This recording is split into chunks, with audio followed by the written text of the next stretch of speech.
মুসলমান বন্ধু ভাইরা রে আমার, খুব গভীর একটা মনোযোগ, কোনো দিকে কোনো প্রকার নজর নাই। দেখেন না দিলটা নরম করে দেওয়া যায় কিনা।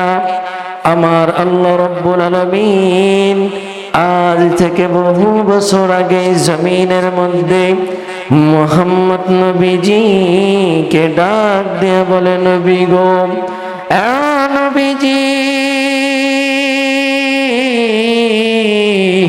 আমার পক্ষ হইতে দুনিয়ার মানুষদেরকে আপনি জানায়া দেন, আমি আল্লাহকে যারা ভালোবাসবে, আমি নবীকে যারা ভালোবাসা হবে, আপনি নবীকে যারা ভালোবাসবে, আমি রবকে তারা ভালোবাসবে। বলেন সুবহানাল্লাহ। আমার মুসলমান বন্ধু ভাইয়ারা, কেমন ভালোবাসতে হবে দেখেন, ঘটনাটা বলে বুঝবেন।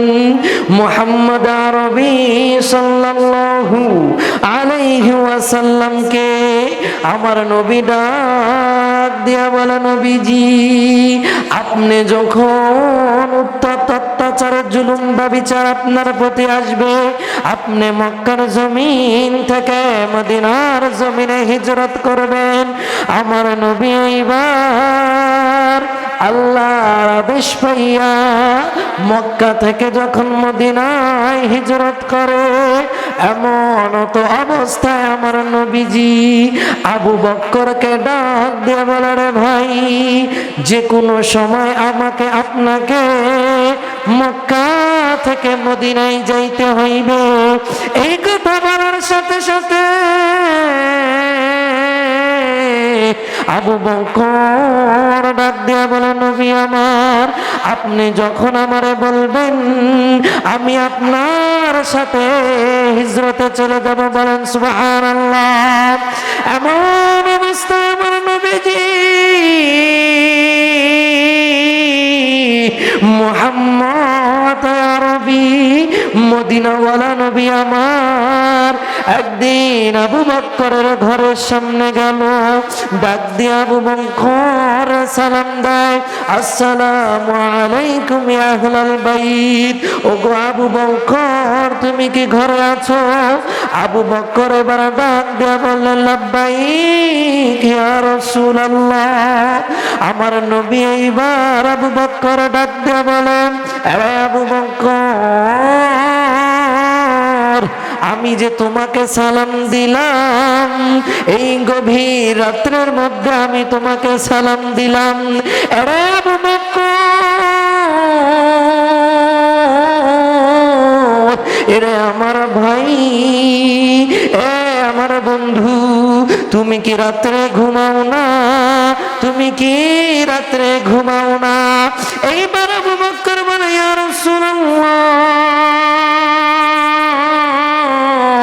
যেই দিন থেকে আপনি নবী আমাকে বললেন, রে আবু বকর, তুমি সহ আমি নবী হিজরতে যাব, ওই দিন থেকে আল্লাহর কসম করে বলি, আমি আবু বকরের চোখের মধ্যে কোনো ঘুম আর আসে না।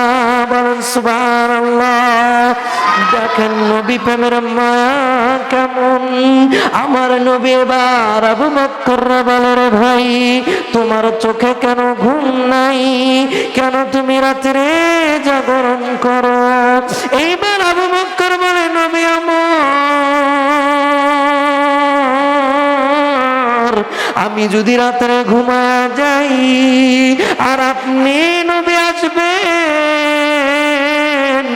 আর আমাকে ডাকবেন, আমি ঘুমের ঘরে থাকব, আপনি নবী ডাকবেন, আপনার কষ্ট হবে নবীজি, আপনার সমস্যা হবে নবী গো।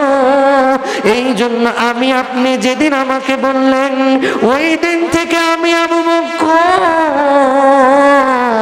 আর বালিশের সাথে মাথাটা লাগাই না। ওরে মুসলমান বন্ধু ভাইরা রে আমার, দেখেন নবী প্রেমের কেমন মর্যাদা। নবীকে যারা ভালোবাসবে তাদেরকে আমার আল্লাহ ভালোবাসবে। এরপরে আমার নবী আবু বকরকে বলে, আবু বকর, তুমি আমাকে এত ভালোবাসো, আর কেমন ভালোবাসো আমার একটু বলো। আবু বকর ডাক দিয়ে বলে, নবী গো, আপনার জন্য আমি আমার পরিবার, আমার জীবন, সব কিছু আমি উৎসর্গ করে দিলাম। এই জন্য আল্লাহর হাবিব বলেন, মান আহাব্বা সুন্নতি ফাকাদ আহাব্বানি ওয়া মান আহাব্বানি কানা মাই ফিল জান্নাহ।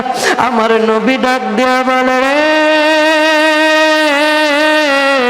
আমার ভাই আবু বকর, তুমি যে আমি নবীরে ভালোবাসলা, এই ভালোবাসাটা কেমন ভালোবাসা? আমার আল্লাহ বললেন, যেই বান্দাটা আমি নবীর সাথে সম্পর্ক রাখবে, ওই বান্দাটা আমি নবীর সাথে জান্নাতে যাবে। আর আসতে বলেন সুবহানাল্লাহ। এইবার হাদিস বলার পরে মুহাম্মদ নবী সহ এই আবু বকর দুর্পট্টা ধরিয়া এই আবু বকর নবীর সাথে যায় হিজরতে। মাঝে হিজরত করতে সময় রাত প্রায় হয়ে গিয়েছে। এমন অবস্থায় মুহাম্মদ নবী ক্লান্ত, ভারাক্রান্ত হয়ে গিয়েছে। আবু বকর বলল, আবু বকর, একটু বিশ্রাম নিলে হয়তো ভালো হবে। আমার নবীকে এবার আবু বকর বলে, ইয়া রাসূলুল্লাহ গো, ইয়া হাবিবাল্লাহ, আপনি একটু অপেক্ষা করেন। ওই যে একটা গুহা দেখা যায়, ওই গুহার মধ্যে যে আজকে রাত্রি যাপনের ব্যবস্থা আমি করছি। এই আবু বকর,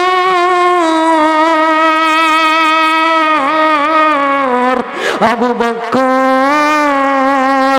নবীর কাছে অনুমতি নিয়ে গুহার মধ্যে গেল।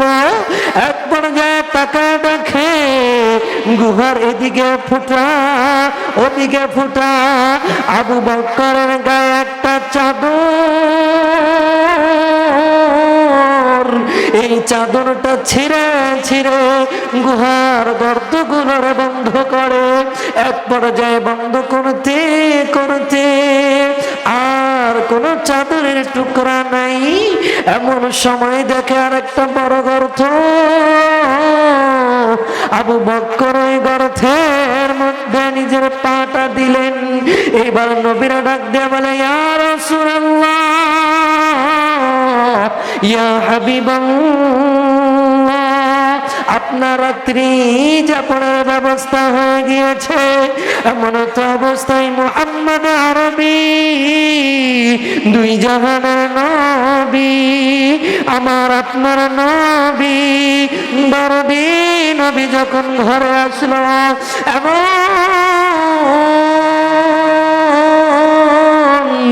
একটা মুহূর্তে নবীজিকে আবু বকর বলে, নবী গো, আপনি আপনার মাথাটা আমার পায়ের চরুর মধ্যে দেন। নবীজি বিশ্রাম নিচ্ছে। অপরদিকে আবু বকরের পা তো একটা গর্তের মধ্যে ঢাকা। ওই গর্তের মধ্যে একটা সাপ ছিল। ওই সাপটা জানতো মুহাম্মদ আরবি নবী এই পথ দিয়ে অতিক্রম করবে, আমি ওই নবীর সোহবত নিব, আমি ওই নবীর সাথে দেখা করব, আমি ওই নবীকে সালাম করব। কিন্তু আবু বকর ওই গর্তের মুখে মুখ পা দিয়ে আছে। সাপটা আর বাহির হইতে পারে না। কিন্তু সাপের মনে মনে তামান্না, আমি আমার নবীকে দেখব, আমি আমার নবীকে সালাম দিব। এক পর্যায়ে ঘটনা সংক্ষিপ্ত করে দিচ্ছি। ওই সাপটা আর না পারিয়া আবু বকরের পায়ের মধ্যে যখন সবল মারল, বিষের প্রতিক্রিয়া পাইয়া আবু বকরের শরীরটার মধ্যে যন্ত্রণা শুরু হয়ে গেল। এক পর্যায়ে আবু বকর আর সহ্য করতে না পাইয়া চোখ দিয়ে পানি পড়ে গেল। বলে আল্লাহু আকবার, আরো জোরে বলেন আল্লাহু আকবার। আল্লাহ বললেন ওয়ালাযিকরুল্লাহি আকবার, ওয়ালাযিকরুল্লাহি আকবার। এক পর্যায়ে যখন আবু বকরের পায়ে সবল, অপরদিকে সাপের ব্যথায় আবু বকর কাতরাচ্ছে, কিন্তু নড়াচড়া করে না। কারণটা কি রে মুসলমান? ওরে ভাই, গভীর একটা মনোযোগ। ওরে নবী, আমার নবীর উম্মতেরা, পরখাতার মুসলমান, ওরে আমার ভাই বন্ধু, ও আমার বাবাজি, কোনো দিকে কোনো প্রকার নজর নাই। একটু মনোযোগ সহকারে শোনা চাই। দেখেন, নবীর প্রেমে যারা পাগল, নবীকে যারা ভালোবাসবে, আমার আল্লাহ রাব্বুল আলামিন তাদের প্রতি কত সন্তুষ্ট। এই পর্যায়ে যখন আবু বকরের দেহটা যন্ত্রণাক্রান্ত হয়ে গেল, আবু বকরের চোখ দিয়ে পানি মুহাম্মদ আরবির গাল মোবারকে পড়ে গেল।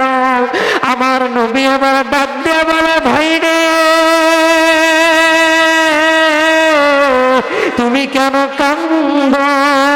তুমি কেন কান্না করো? ডাক দিয়ে এবার আবু বকর বলে, নবীজি, আপনার পুরা ঘরটার মধ্যে আমি আমার চাদরের টুকরাগুলো দিলাম, কিন্তু নবী গো,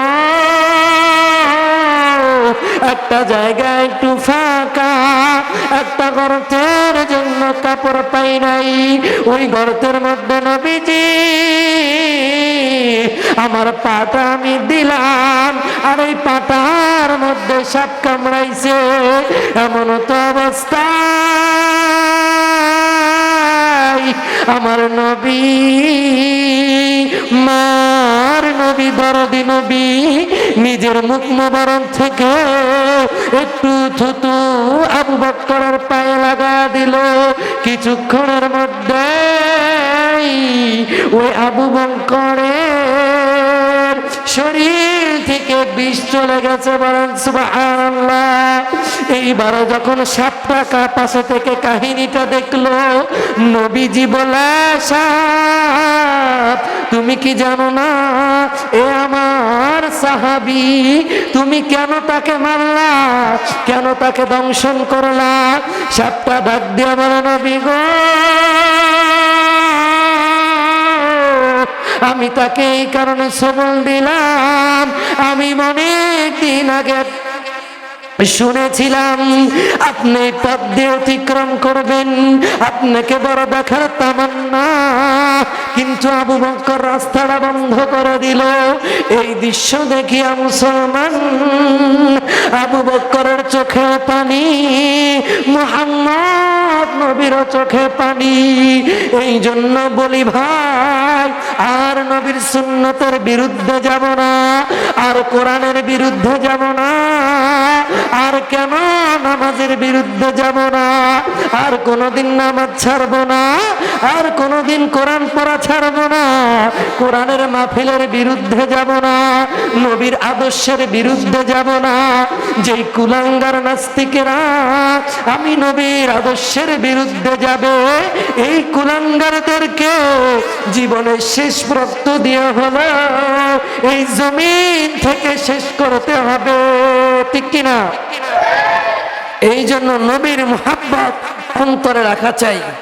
নবীর মুহাব্বত ছাড়া জীবনে কোনোদিন কোথাও শান্তি মিলে না। কথা বলেন ঠিক কিনা? আর আসতে বলেন, কথা বলেন ঠিক কিনা? এই নবীকে ভালোবাসার জন্য যদি জীবন দিতে হয়, রাজপথে আমরা জীবন দেওয়ার জন্য প্রস্তুত রয়েছি। নবীর ইজ্জত আবরুকে হেফাজত করার জন্য যদি স্ত্রীকে বিধবা করতে হয়, আমরা স্ত্রীকে বিধবা করতে রাজি রয়েছি। নবীর ইজ্জত এবং আবরুকে হেফাজত করার জন্য যদি আমার সন্তানকে এতিম করতে হয়, আমরা নিজের সন্তানকে এতিম করতে প্রস্তুত রয়েছি। নবীর ইজ্জত এবং আবরুকে হেফাজত করার জন্য যদি মায়ের কোলকে খালি করতে হয়, এরপর আমরা মায়ের কোলকে খালি করতে রাজি রয়েছি। নবীর ইজ্জত এবং আবরুকে হেফাজত করতে যদি নিজের জীবনকে রাজপথে বিলীন করে দিতে হয়, তারপর আমরা রাজপথে নবীর ইজ্জত এবং আবরুকে হেফাজত করার জন্য বিলিয়ে দিব। তারপরে কোনো নাস্তিক তাগুত মুরতাদিকে আমার নবীর বিরুদ্ধে কথা বলবে, বাংলার 56,000 বর্গ মাইলের মধ্যে কোনো মুসলমান মেনে নিতে পারে না। কথা বলেন ঠিক কিনা?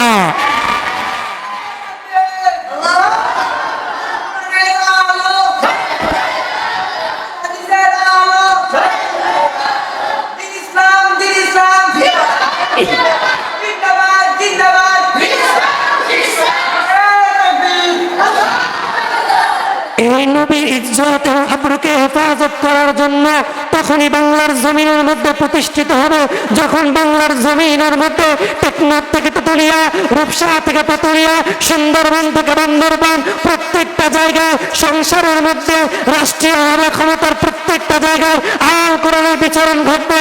তখনই বাংলার জমিনের মধ্যে আর কোনো তাগুত, আর কোনো নবনমরুদ, আর কোনো শয়তান আমার নবীর বিরুদ্ধে কোরআনের বিরুদ্ধে কথা বলতে পারবে না। কথা ঠিক কিনা? এই জন্য আমি এবং আপনারা প্রত্যেককে এই কোরআনকে পার্লামেন্টে নেওয়ার জন্য প্রস্তুত আছি ইনশাআল্লাহ। ইনশাআল্লাহ। আখিরি দাওয়ানা আলহামদুলিল্লাহি রাব্বিল আলামিন।